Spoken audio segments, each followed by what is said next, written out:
Thank you very much. I'd like to introduce Anna Wilson, who will give the opening remarks. Anna is the Development Director at the UK Foreign Commonwealth and Development Office based in Kigali, Rwanda. Currently, she's overseeing the UK Development Partnership with Rwanda and Burundi.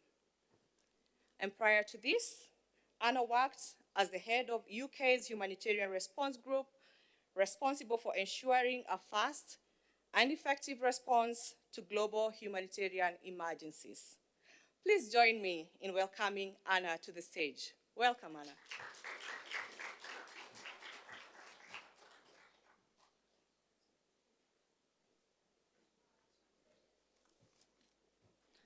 Good morning. Great, you can all hear me. Thank you, Carol, for that introduction. And thank you also to GSMA for inviting me to open this important event on collaborating for humanitarian impact. As Carol mentioned, yes, I'm Anna Wilson. I'm the Development Director here in Rwanda. But I have a long history of working on development and humanitarian response. And I've been delighted over the years to see the way that new technologies have really improved our ability to respond quicker, with greater impact, and to make every dollar go further. And this is really important, and this session's really important, because a focus on humanity.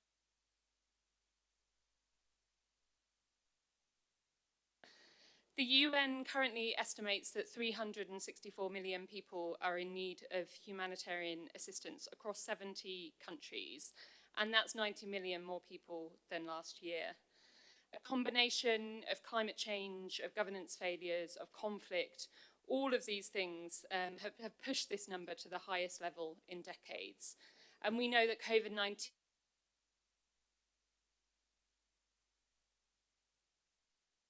the situation and affecting food prices and food availability. And here in Rwanda, we have 1 in 5 people food insecure, and we've also seen the effects both on these global factors as well as closer to home, the effect of the floods that we tragically saw in May. That's affecting food prices, that's affecting food and availability here. And of course, Rwanda's generously hosting refugees who have been displaced because of conflicts around the region and beyond. And we know that all of these situations come together to make these groups of individuals some of the most vulnerable people, and they contribute to cycles of vulnerability and cycles of poverty. A girl living in a conflict zone is 90% more likely to be out of school compared to girls in conflict-free zones. And women in crisis-affected settings, 70% of those women experience gender-based violence. So as I said, it's never been more important for us to focus on this and to come together. Governments, multilateral donors, NGOs, the private sector, working together to tackle all of these challenges. And it really feels that partnership and collaboration is one of the key themes of all of the discussions we've been having over the past couple of days. It was also a really key priority when we met last year. Each of us brings a different set of skills, a different set of resources, influence, and expertise, all of which is essential to looking at these challenges, to tackling these challenges. And the UK, with a long history of working as a principled humanitarian actor, is committed to leveraging all of our alliances and to building new partnerships to innovate and to make our humanitarian effort go further and to have greater impact. In 2017, building on our successful partnership with GSMA, the Mobile for Humanitarian, M4H programme was launched, which was over £15 million to develop and scale mobile-enabled solutions for humanitarian preparedness, response and recovery. And since the start, M4H has broken new ground in how to deliver humanitarian assistance, impacting the lives of some 11 million people. And that's included from the development of early warning systems, mobile-enabled early warning systems, to the use of digital cash assistance to reach crisis-affected communities. M4H is building a common language between humanitarian actors and mobile network operators and showing the impact that these kinds of partnerships can have. We've also seen the impact here in Rwanda, where GSMA's program has trained mobile operators' agents on the Humanitarian Code of Conduct, and they've brought together government and a range of actors into a consortium which is working to support refugees' financial and digital inclusion, something that we've also been supporting through our partnership with Access to Finance Rwanda. GSMA have also funded new solutions such as pay-as-you-go solar, home systems and clean cook stoves in Kiziba refugee camp. And by working with governments, startups and established industry players, GSMA is working to improve the lives of those affected by humanitarian crises. We've also seen this too this week with the huge numbers of different actors that have been brought together in this conference. From mobile network operators to entrepreneurs, these actors who are going to be on this stage in a minute, as well as I know many in the audience, are here discussing how we can use digital technology to enable effective early responses to crises. And we know that early response is absolutely critical, because acting early limits human suffering, it increases dignity, and it's more efficient. So in this session today, we'll hear from partners who are working with GSMA to improve financial inclusion for displaced and crisis-affected communities, as well as partnerships between mobile network operators, governments, humanitarian agencies to better prepare for disasters and to communicate with crisis-affected communities. So I'm really looking forward to the discussion today, really looking forward to hearing what people have to say, to learn, to be inspired. And I also want to commend and thank everyone here today who are working to build a safer and stronger world. Thank you.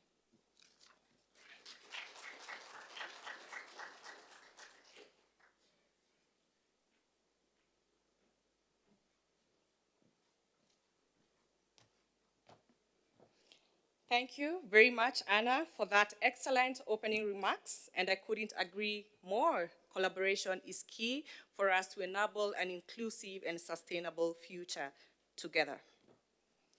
I'd now like to welcome on stage our distinguished panelists for our next panel discussion. This session will demonstrate how the GSMA members and partners in the region are working together to address humanitarian challenges. Welcome to the stage.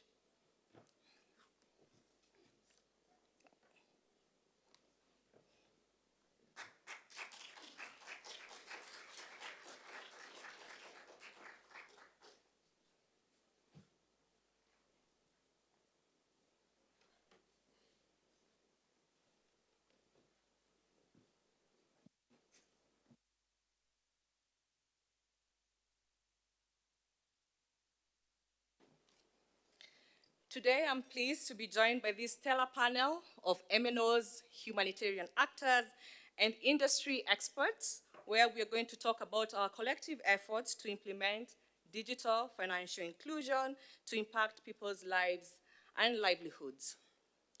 I'll start from the far left.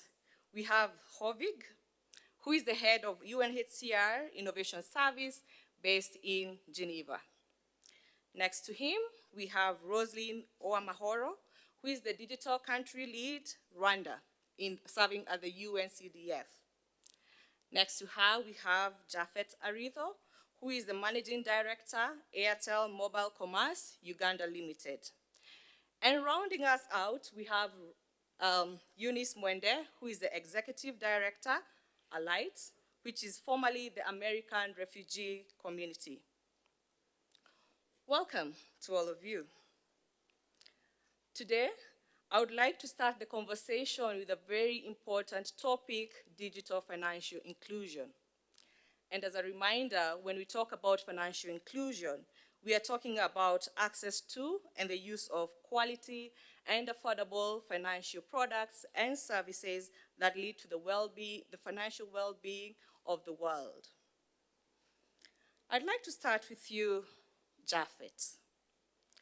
Leveraging cash assistance on mobile and digital platforms have proved to exponentially catalyze digital and financial inclusion of the underserved population. Could you please tell us more about how MNOs work to deliver this role for DFI? Over to you. Thank you. Let me first of all say I'm very, very delighted to be here this morning.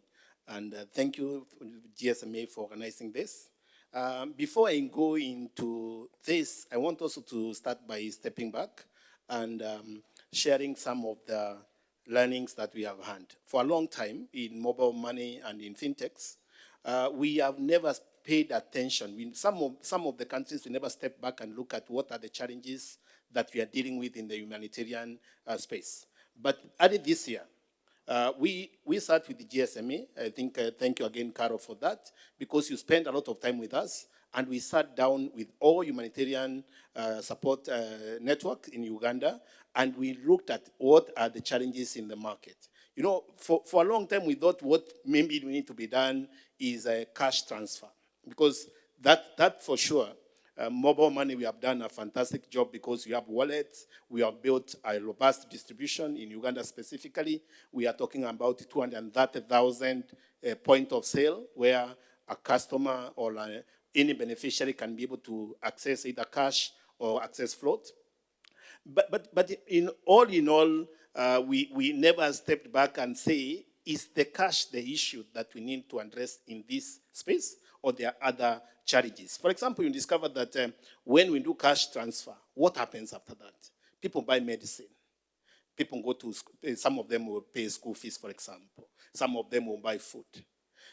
Surely, should we really focus then our effort on cash transfer, or we need to build a service around what happens around this space? In Uganda, I can confirm to you today, if you visit most of the places where when money is paid to the beneficiaries in the humanitarian world, the outlets that they will go, either it's a pharmacy, or whether it's an hospital, or any other place they go buy groceries, today they no longer need to take out the money.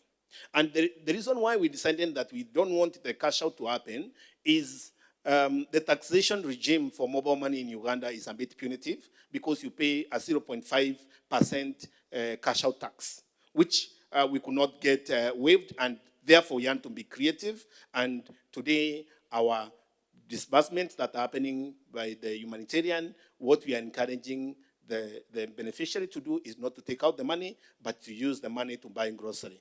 What we have done in that space is to ensure that also, as you buy grocery, you don't have to incur any cost. The cost is incurred by the merchant, a small fee, and that way we are driving a cashless payment. Actually, my thinking is from when we sit with One Food Program and look back from distributing food to distributing money, and today making it 100% cashless, I feel we have done a great job.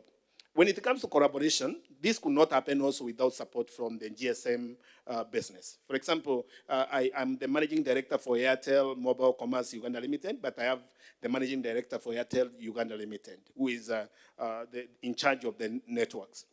So a lot of also collaboration with the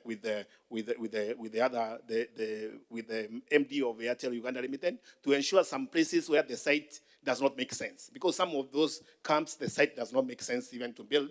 There's no commercial value.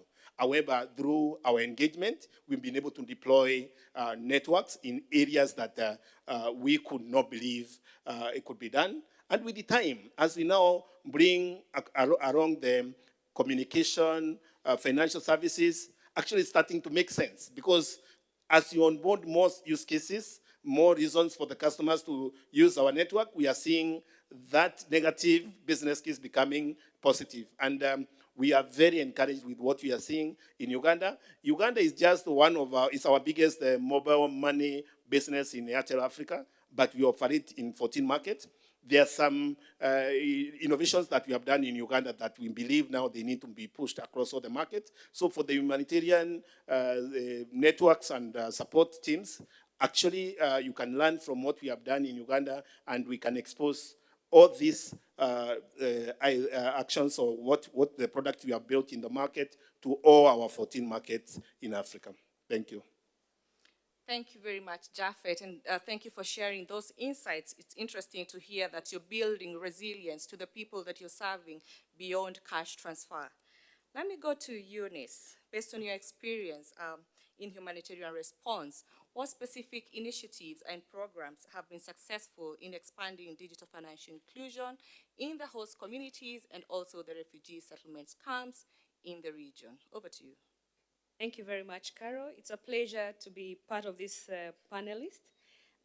One of the key things I would like to highlight, I represent ALIGHT, which is formerly the American Refugee Committee, and we are basically implementing a lot of supportive programs focusing mainly on the displaced persons.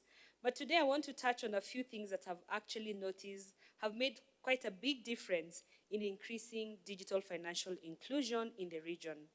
I want to make an example, just like my colleague Japheth has mentioned.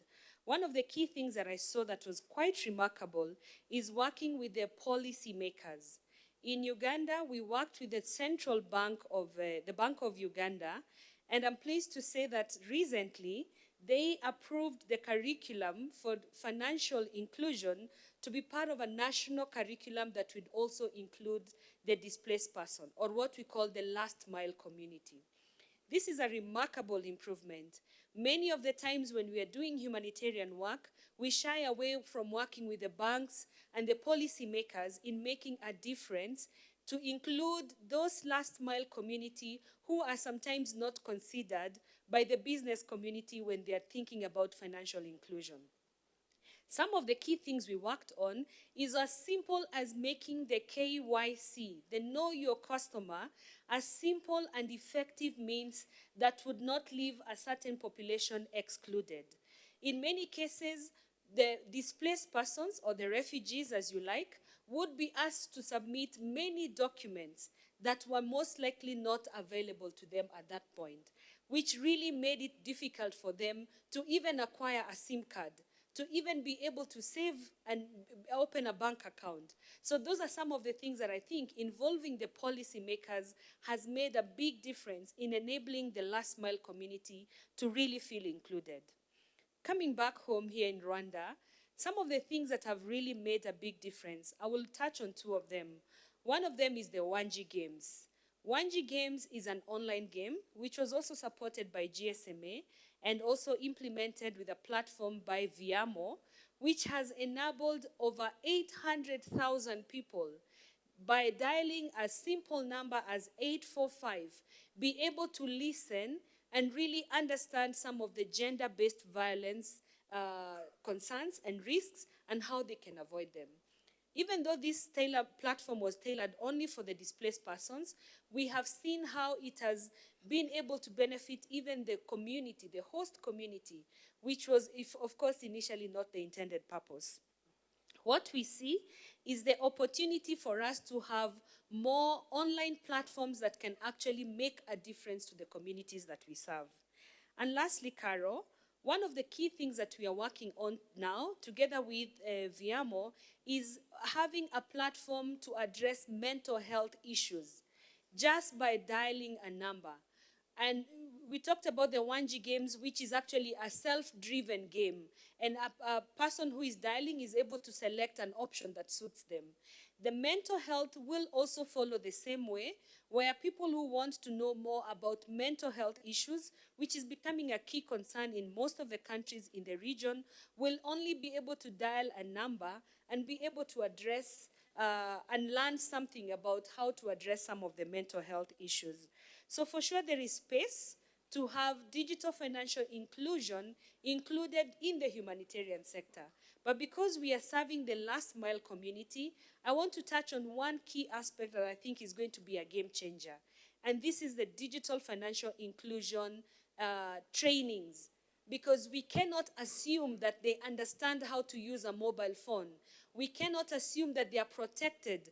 As consumers, they are not going to be defrauded by using a digital means to access some of the services. So I think as a complementary service, digital financial inclusion training is critical in us enhancing that particular aspect in the humanitarian sector. Thank you. Thank you, Eunice. And yeah, the future is digital, and we need to upskill these people with the right financial literacy and digital skills so that we leave no one behind. Let me go to Rosalie. What are the convergence strategies for the MNOs and FinTech and humanitarian partners to impactfully and sustainably enable scalable digital and financial inclusion in the vulnerable communities? Over to you, Rosaline. Thank you, Carol. Good morning, everyone. And it's such a pleasure to be here. But before I start, I just want to give a story. I'll start with mine. The first time where I was working, they told me, oh, there's a humanitarian project that we would like you to work on. In my head, I was like, what can we do with refugees? What can we do if they receive food aid? What else can we give them? So the story went on, and they were like, no, going forward, the likes of UNHCR and so on are moving from food aid to cash-based. And I asked how much are they going to receive? And by then, it was around 15,000 per month per head. I'm like, what can someone do with 15,000 per month per head? Talking as a background of a commercial lady, I'm like, what do you do? What product do you offer with 15,000? Fast forward, we went to have a hackathon in the refugee camps. So we went with the likes of Airtel in Rwanda, with other fintechs. So the more we interacted with them, the more there was an aha moment for me. A moment of understanding that, one, what Eunice was saying is, they receive this cash transfer, but they don't know how to use it. They take the card, because by then they were receiving money on a cards from a specific banks here. And for them, the card was used to go to a grocery, give it as a collateral, then take rice, take oil, and so on. So I interacted with some of them. I'm like, why can't you use the card to cash out money? And they were like, no, it's not for money. It's for food. It's for grocery. Fast forward, we interacted with them. So eventually we discovered that there's a lack of understanding that they are receiving cash. Fast forward, we started intervention as UNCDF back in 2019. I had a specific interest on a certain lady called Immaculée. Immaculée was a lady in the camps with 2 children, and she had tried to do some sewing activities.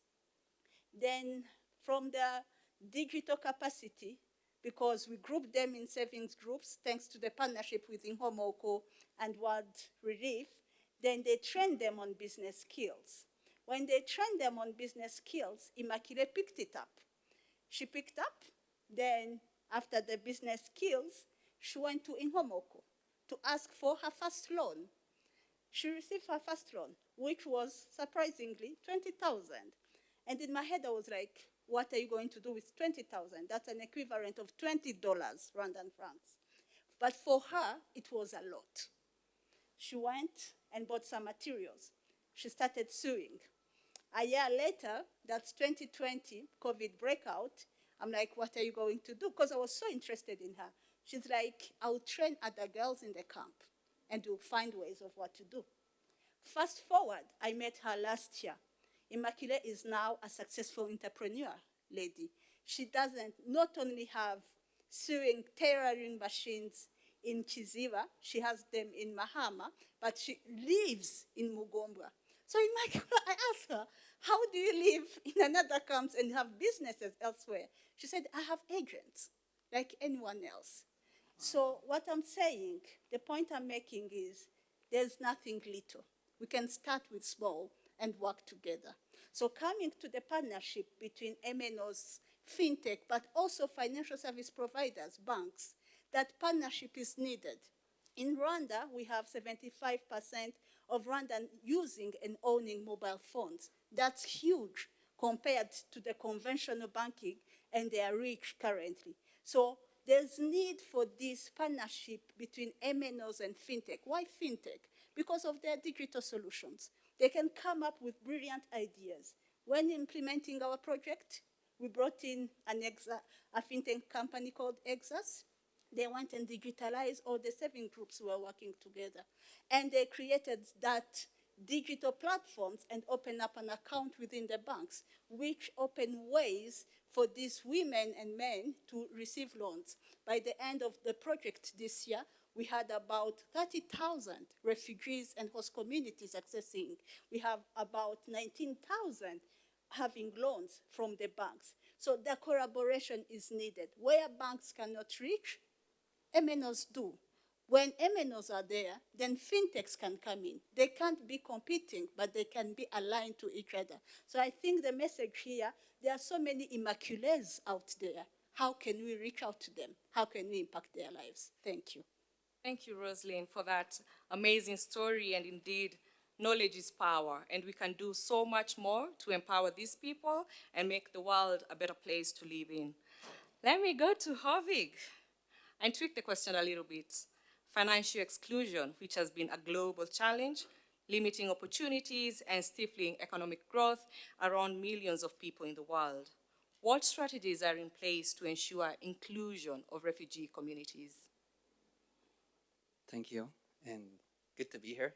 Thanks, Kimberly and GSMA, for having me here. I want to also talk about a journey. So 2011, I was on the border between Libya and Tunisia for the refugees that were coming out of Libya. We had, I think, 64 different nationalities that came out. I think it was the most complex camp that I had to oversee, where you do food distributions for 32 different nationalities in one go. It's quite a social experiment, but what was noticeable in Tunisia, which I hadn't seen before, is that the ones who were crossing the Libyan border into Tunisia, and we were accompanying them to the camps, one of the first questions they asked was, where can I buy a SIM card? And where can I charge my phone?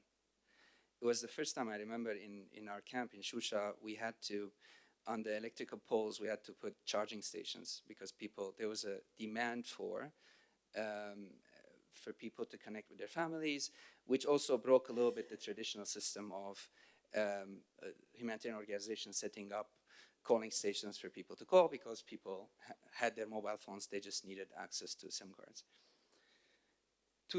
This is 2011. 2015, I was managing Zaatari camp in Jordan for Syrian refugees. There already we had, so in 2011 we had no plans of distributing SIM cards. It was a surprise for us. It shouldn't have been, but it was. Fast forward 2015, we had a program for distributing SIM cards for refugees, and I would give my WhatsApp number as a camp manager, and my camp management activities were so much better because I was able to communicate in person with refugees. And people would say, why do you give your number to everyone? Aren't you overwhelmed? I said, well, actually, no. I tell them, just text me, and then you'll get an answer in 24 hours in writing. And that worked. That's 2015. I want to touch on cash, but not too much, because cash is great, and I think we can only improve cash assistance. But I want to take you maybe to further than cash. 2022, we launched a refugee-led innovation fund in UNHCR, which is open to refugee-led organizations globally. We fund refugee-led organizations for projects that they run and we support. And suddenly, and not surprisingly, we have a number of refugee-led organizations wanting to do projects around digital employment. So look at the transition from SIM cards to people and refugees and displaced communities saying, you know, good humanitarian response, but what's next? And what's next is dignity. What is next? People being able to lead a dignified life and find employment opportunities in the digital space. So that transition is fast. I think the humanitarian community as a whole is attempting to keep pace with the fast movement in the sector. So there's a lot of opportunities in the digital space for refugees and displaced populations to actually find jobs for themselves. And in the region, we have projects in Uganda, also in Rwanda, in training refugees and mentoring on finding jobs online. But we do have some clear, I would say, challenges, but also opportunities to open the gates even wider for digital inclusion. I want to name a few. One is connectivity in the last mile, and we have a joint project with GSMA and ITU and others, and it will feature in that at our Global Refugee Forum in December, to really solve the problem of connectivity in the last mile. Where refugees are in the last mile, a lot of times you do not have the basic infrastructure for connectivity. But it's not only the infrastructure, it's also the legal access to SIM cards, and we had successes in Uganda and elsewhere, and the enabling environment for people to have access to connectivity, both from an infrastructure perspective, but also the legal right, is very important. So that's one. The second is access to devices. That is something that is yet to be resolved. Linked to it also digital literacy, but also there's a huge gap in access to devices, and where we have increased access to devices, we can see how people have great opportunities. The third is the skill building. So there's a lot of initiatives we're taking in building the skills and accompanying already the drive that is there for people to learn so that they can have an access to a decent source of living online. The fourth one is access to employment. So the job matching, we're in conversations with countries like Finland, who has 130,000 jobs unfilled in the tech sector. I think Canada has even more. There are so many countries who are in seeking expertise that they can't necessarily source easily, and we think refugee and displaced communities have in them the skills that could bridge some of that gap. So access to and the job matching between refugee communities and employers, but also the right for refugees to actually work wherever they are. And we have in the region some very positive examples of how refugees, given the access and the legal right to work, you have positive results. And the last piece, which is around digital risk, but also around fair pay. So do they have a job?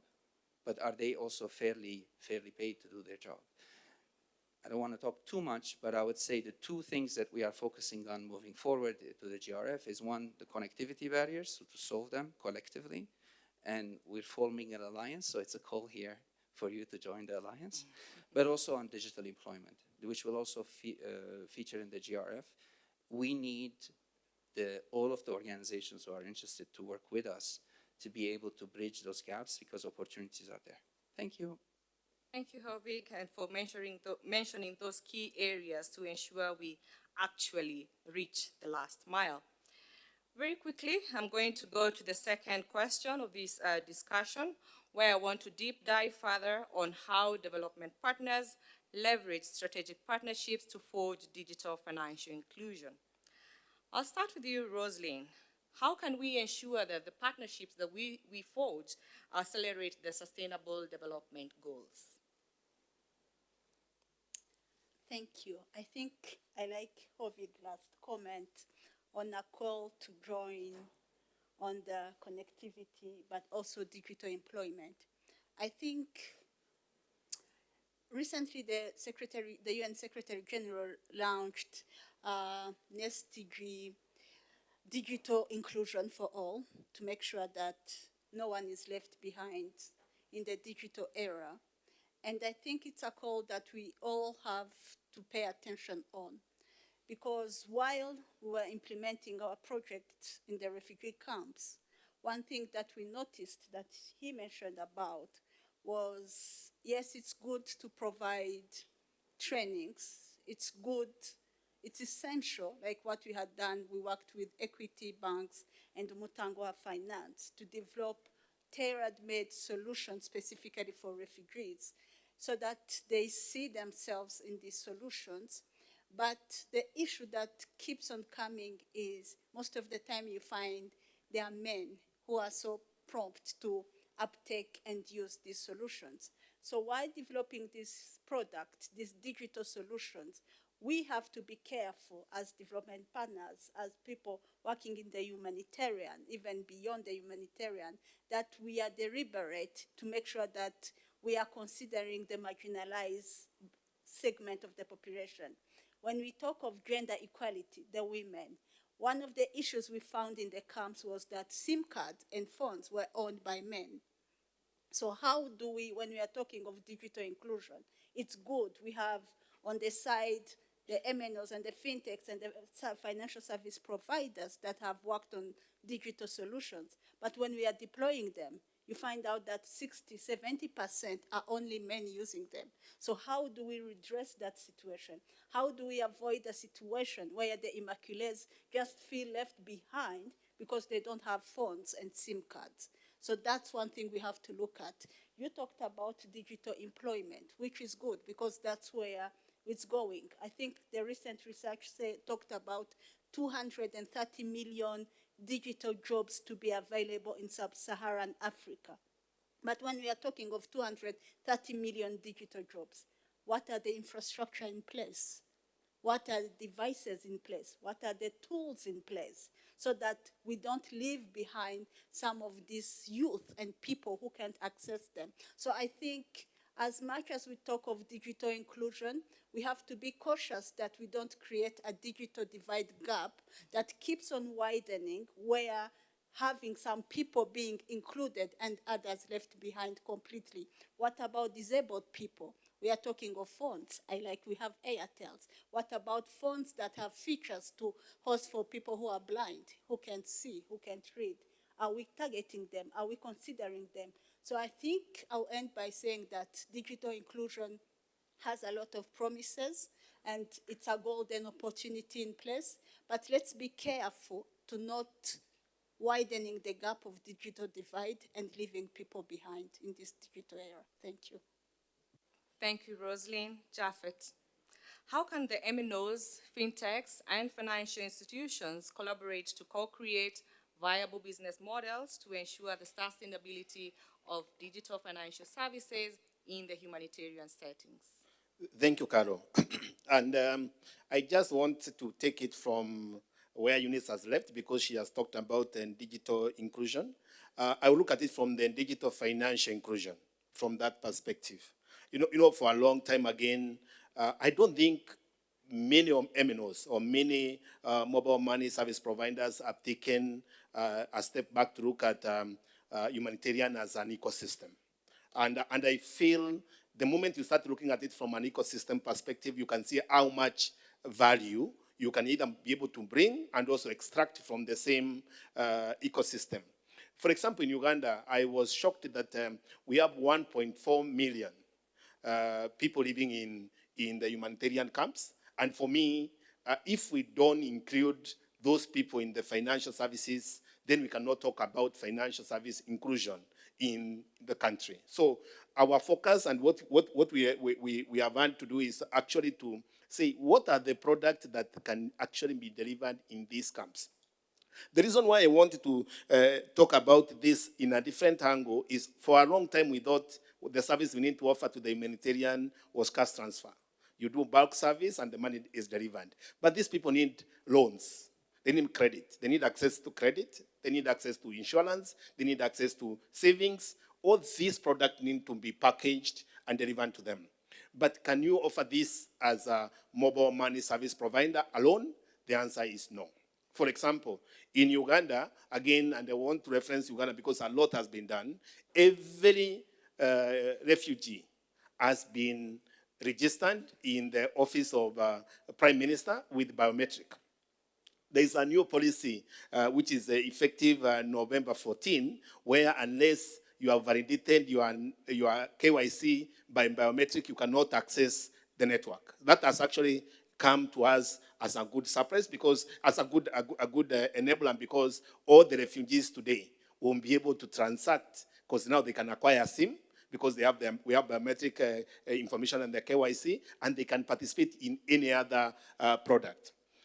One of the products that we have discussed, and this has been taken as one of the entry products that we want to do with the Humanitarian in Uganda. Is a product we just launched 1 year ago, less than a year ago, called Hospital Center, which is an hospital cashback with only 20, and I want to give you the parameters so that you understand how affordable it is. With only 20 US dollars, and I'll give it in Uganda context, with 1,000 Uganda shillings, you can be able to get a product whereby if you are hospitalized, for every night you spend in hospital, we are able to reimburse you 40,000.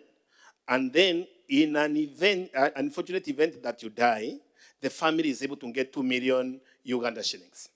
For me, if you look at this kind of a product, how are we able to deliver? And why I'm talking about this product is to tell you, to also bring into the context that without partnerships, strategic partnerships, you can't deliver.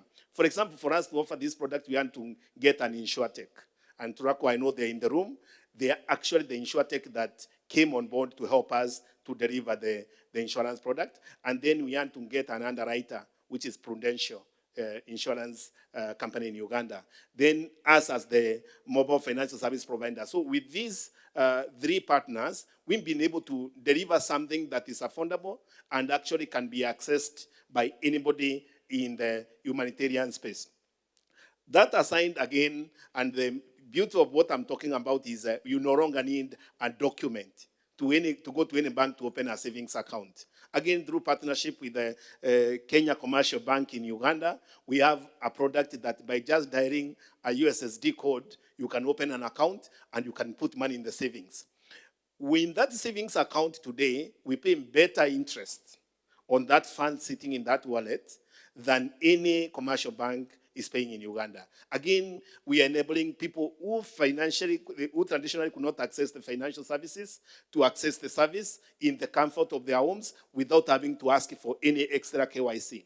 And lastly, we have a product that is very common. Obviously, I know M-Pesa talked about it in terms of freezer. We call it checkout loan. For us, it's a product that I feel is revolutionary in that no family can sleep without food today in Uganda. If, for example, you are a daily wage worker and you miss to get that job that day, you can borrow as little as any amount you can think about, maybe to buy 2 kgs of flour, and that amount that you borrow, you pay the next time you get the funds. Again, these services are not excluded from anyone. They are open to the refugees because, again, with the process that we have gotten for onboarding them, they qualify and we can do credit score.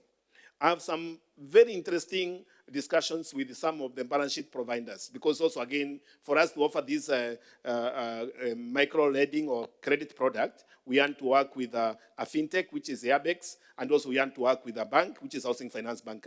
I'm trying to figure out, to bring it to you that you need actually a lot of partnerships for you to be able to do that. But what I'm saying is this. I've seen specific interested balance sheet providers who are saying for the NGO and for the refugee, I'm willing to take even bigger risk on my money. Why? Their KYC is very clear. We know exactly where they live. It's easier than any other person who walks in the country who can live easily. So I feel there's a lot that we can do. There's a lot that we are doing. But for us to be able to deepen financial inclusion, we need to stop looking at the humanitarian and the refugees as refugees. We need to look at them as our normal customers and look at it as an ecosystem. What I'm asking my team to do is to have a KPI where we'll be able to look at how many merchants are in these camps, how many people are using the service, what is happening in their lives, what are they using the service for. So these are some of the things that I think have been enabled through collaboration. And I also want to thank the government of Uganda and the policymakers because some of these things could not be possible without their support. Thank you. Thank you, Japheth. Very quickly, Hovig, in 1 minute, then we have 1 more minute for Eunice. How can different stakeholders facilitate knowledge sharing and learning in the humanitarian and financial sectors? Yeah, very interesting to listen to Roslyn and Japheth on this one, and I fully agree. I think what is interesting is that this landscape is a non-traditional landscape for us who we're used to doing maybe more traditional humanitarian assistance work. I think the space of the digital opportunities open us to stakeholders like the mobile network operators with whom we didn't necessarily maybe 10, 15 years ago traditionally work with. And I think that space of working with employers in the digital space, which then opens the world employers. So yes, we have local, regional, but also global opportunities. How does that space work between local, regional, global employers, financial institutions that can make investments and help entrepreneurship, mobile network operators we mentioned, the development agencies, the donors, humanitarian actors.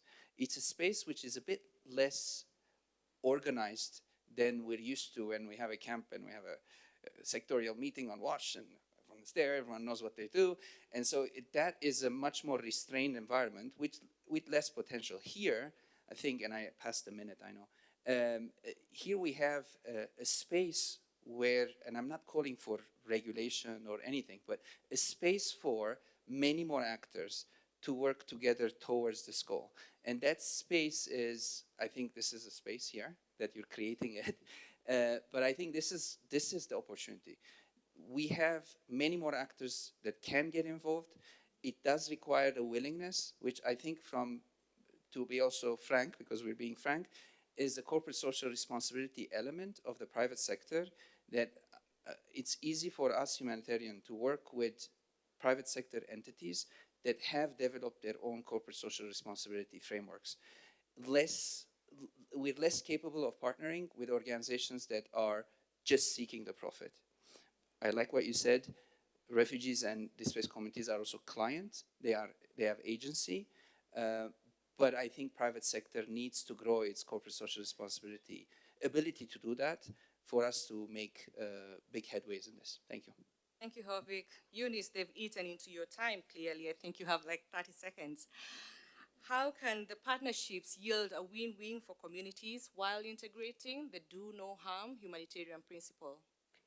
I will use my 30 seconds to say digital financial inclusion is no longer, I am doing a WASH program and I'm also doing separately a digital financial inclusion program.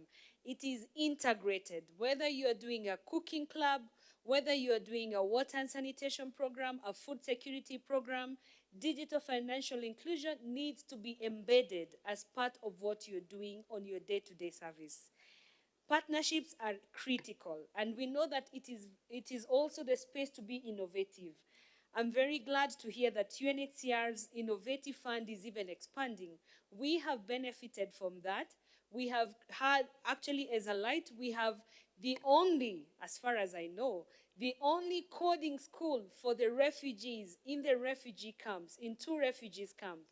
And now the refugees are able to code, they are able to develop websites, they are able to develop amazing stuff on the digital space.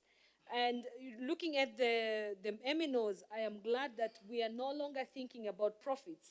Because if we remember, the most remote locations that we knew were the locations where we had humanitarian services to provide. They had no bank branches. They had no mobile network. You would be in the most remote locations if you went to the refugee camps, for example. But that is changing. There are agents, there are networks, there are branches that are being opened in these locations just to make sure that digital financial inclusion is embedded as part of the program. And very, very lastly, but very important, in Rwanda, we have the KUHI Consortium, which is a consortium that is going to be looking into digital financial services. The members of those consortium are part of this forum right now: UNHCR, UNCDF, World Vision, Viamo, Inkomoko. It's a powerful consortium. And maybe this is an opportunity for us to discuss even further on how we can enhance partnerships that make sense to the humanitarian sector. I hope I have made justice to my 30 seconds. Even more, you went overboard. But thank you very much to our panelists for that, for sharing your invaluable insights. I think you needed more time, more than the time that we had allocated to you. But at this moment, I would like to invite my colleague Aida Juma, who is going to share with us the next session, a fireside chat. Please join me in a round of applause in thanking our panelists.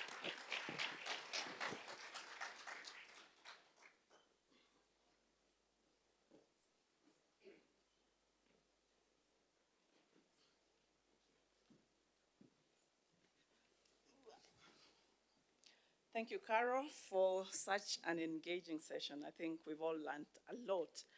In the interest of time, I'll welcome my panelists to the stage. There are only two, so this is going to be a very short session. Karibuni.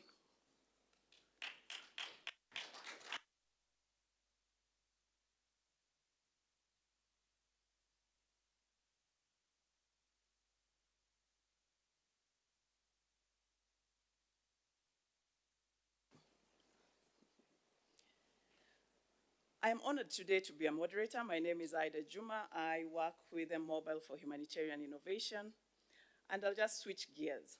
So our session today is on disaster preparedness and early warning systems. And I'll take this opportunity to introduce my panelists today.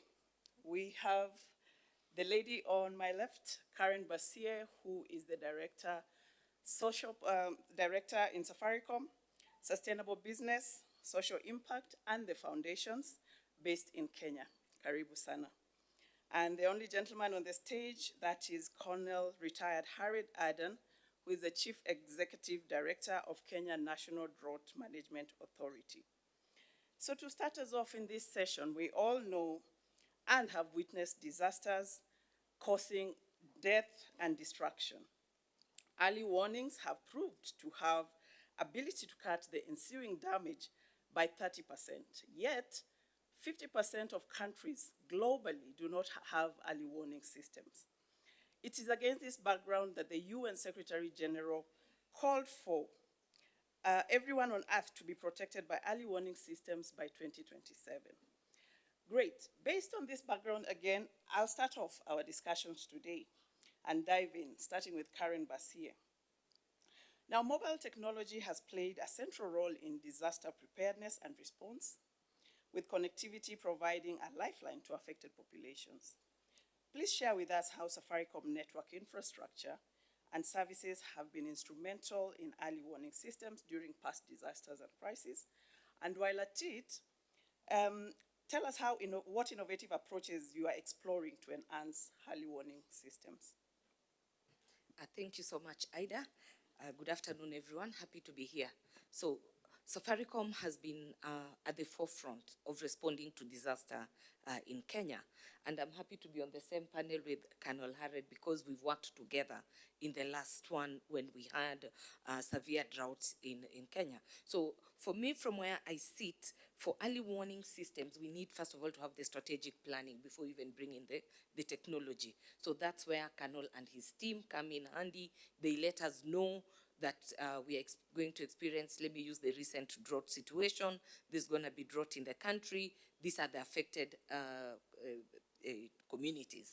So when we know there's a drought, or right now as we prepare for El Nino, the rainy season, then we are able to warn people within these areas. So we get the data in collaboration with the relevant government agencies that know, like Meteorological Department currently, then Colonel and his team coordinate all of us to come together to have a coordinated response. So use of technology, one, from the strategic planning, two, how we've invested in the technology to be able to warn the communities.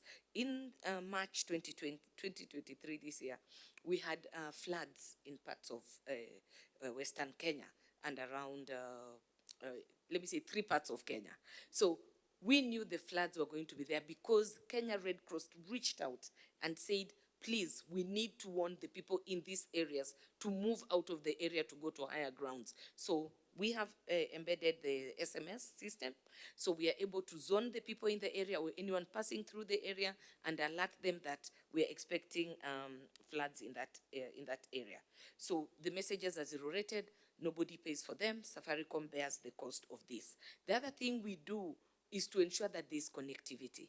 So right now, in the areas where we suspect there'll be floods, we ensure that there's connectivity because the communities do need to reach out. So we have preparedness, emergency early warning systems.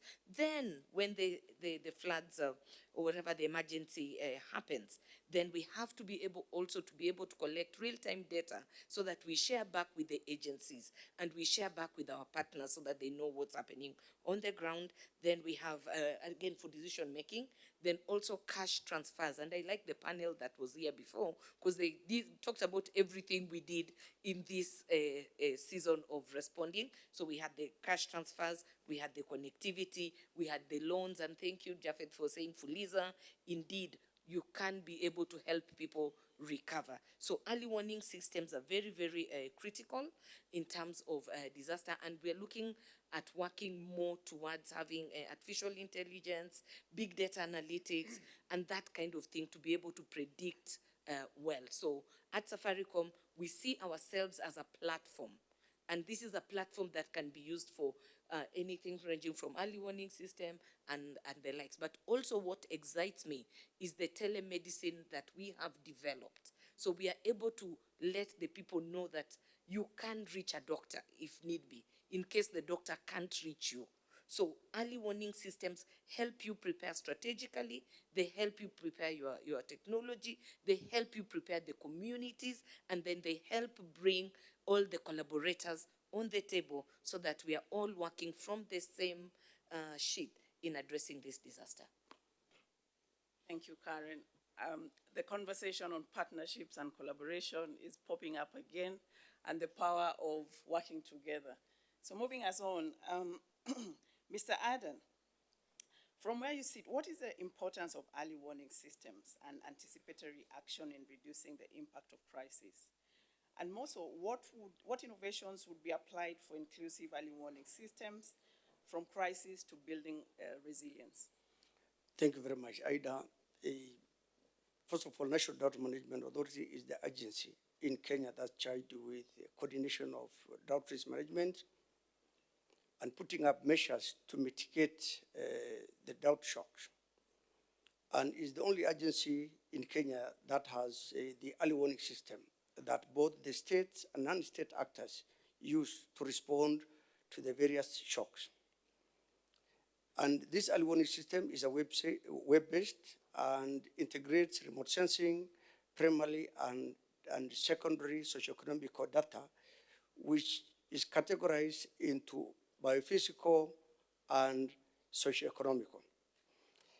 The importance of early warning system, it enables the early response or to be able to prepare in advance for an occurrence. And when I look in terms of the drought risk management and I look in terms of the drought and in the context of Kenya, our system gives the various drought phases.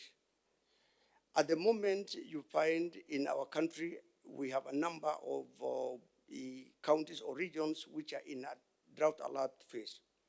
So whenever a region drifts to an alert phase, then that information is shared with both the state, the national government, the county government, and non-state actors for them now to prepare to respond to the drought situation in terms of intervention. And this response is to prevent the community sliding to an alarm phase or to an emergency phase.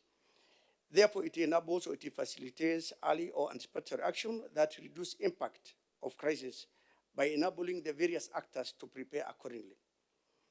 Also, the various indicators that are monitored indicate the likelihood of a consequence or an impact. And this preparation enables us to prepare. In the context of Kenya, in 2008 up to 10, that was the worst drought, where it had an economic loss of $12.1 billion US. From then, the government put a policy shift to ensure that drought no longer becomes a crisis or an emergency. And that's where Kenya came up with a strategy of ending drought strategy, and the government put in place the various measures, and this includes the early warning system, so that with this early warning system, then the drought will never become a crisis, because drought is an onset. It's an onset hazard where you are able to predict and undertake the various response. And this early warning system enables us to prioritize the various interventions. This early warning system will help the national government, the county government, and non-state actors to focus on the areas that have been mapped. For example, now we expect El Nino. The country, we have mapping that have been done, the areas that we call it El Nino hotspots, to prepare for that El Nino. The same case with the drought. When there's a drought, the areas is mapped, and the various intervention required is identified and prioritized.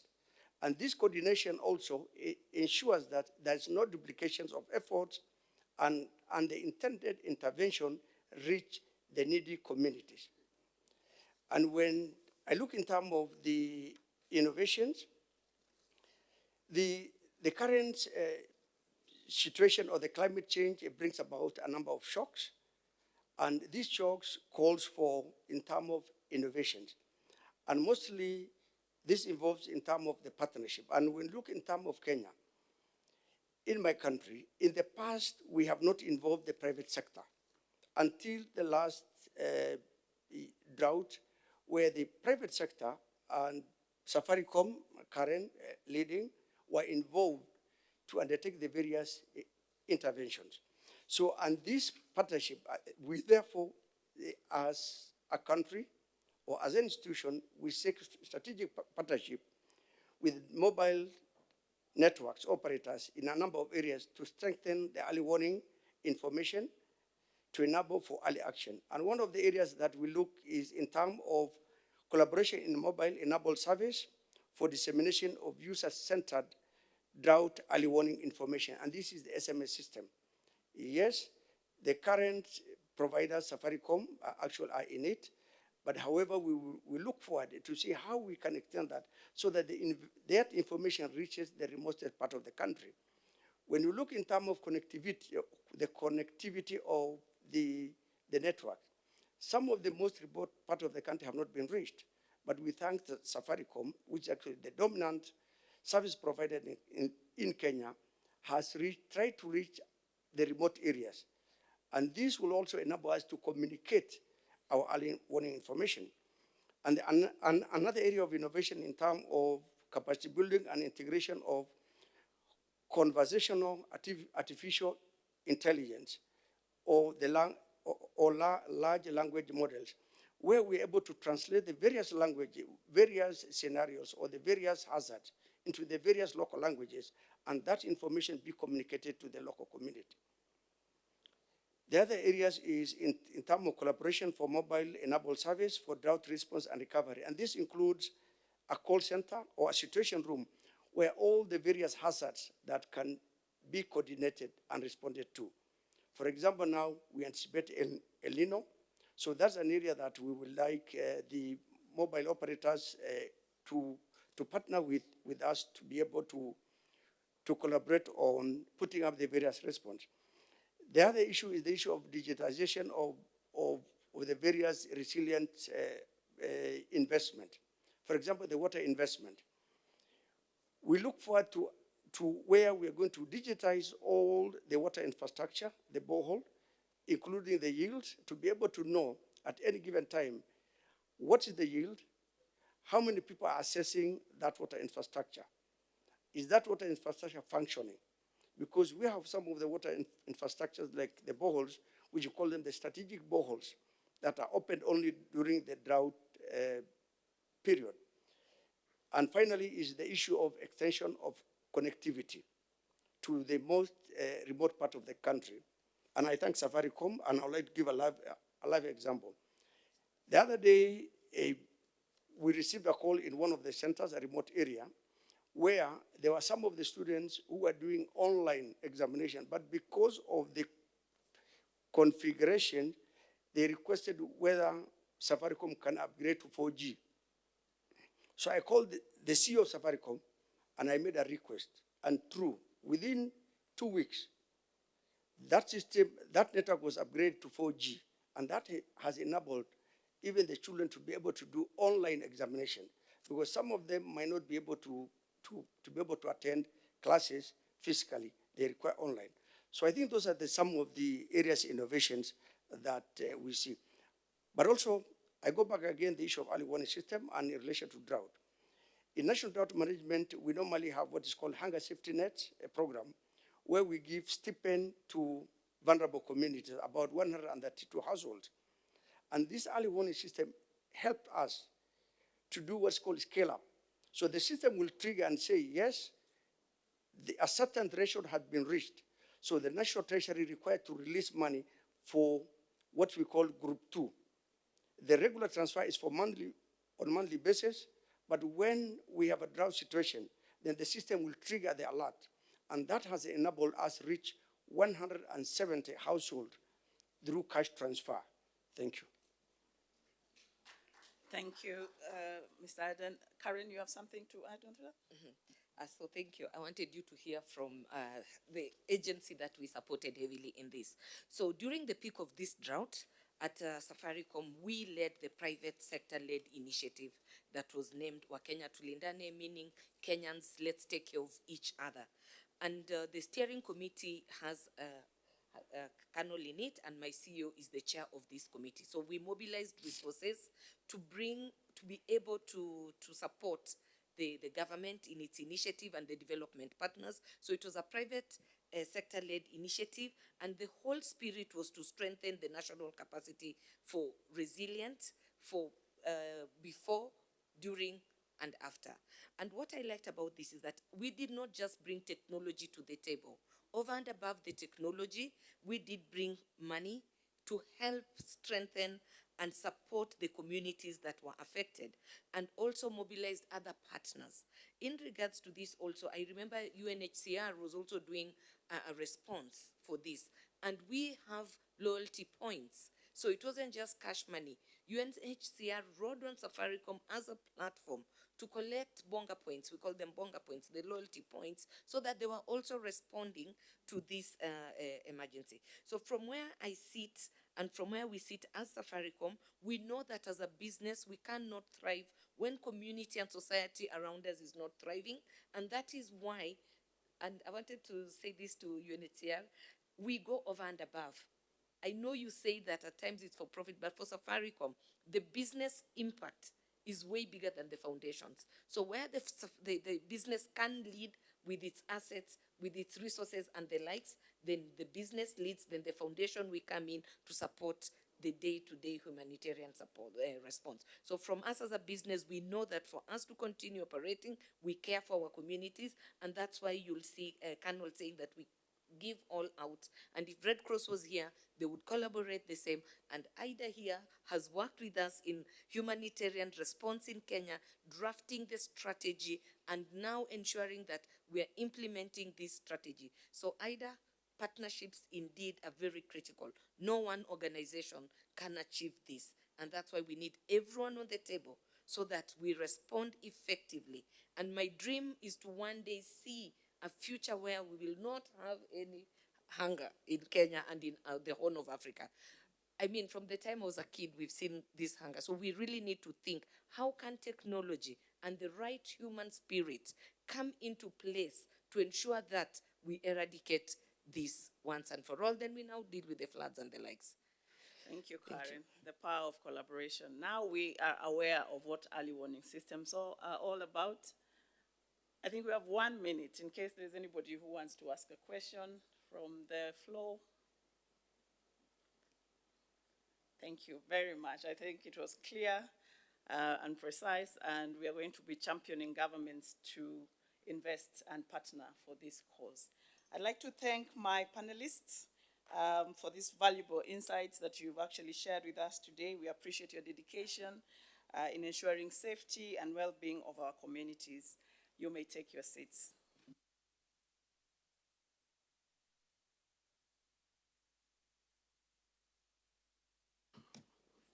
Thank you, ladies and gentlemen.